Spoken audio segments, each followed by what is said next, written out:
मी लीना महेश चौधरी. तर 2012मध्ये जेव्हा मी प्रेग्नेंट राहिली तर 3ऱ्या महिन्यामध्ये माझे थोडंसं क्रिटिकल प्रॉब्लेम होतं. तर ते मॅडमच्या ट्रीटमेंटने एक 5 महिन्यापर्यंत म्हणजे 7व्या महिन्यापर्यंत ते सॉर्ट आऊट झालं.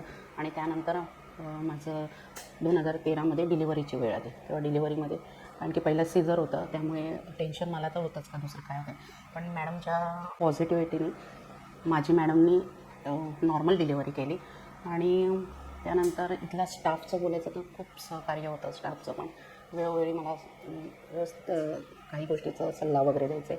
आणि मॅडम तर नेहमीच सगळं जेवणाबद्दल वगैरे सांगायचं आहे का हे केल्याने या महिन्यात ते खायचं ते खायचं, सगळ्या काही गोष्टी ते मला क्लिअर सांगायचे. त्याच्यामुळे मला असं काही वाटलं नाही का 9 महिने पटकन गेले आणि त्यानंतर माझी नॉर्मल डिलिव्हरी झाली. ह्याचं मला खूप हॅपी वाटलं.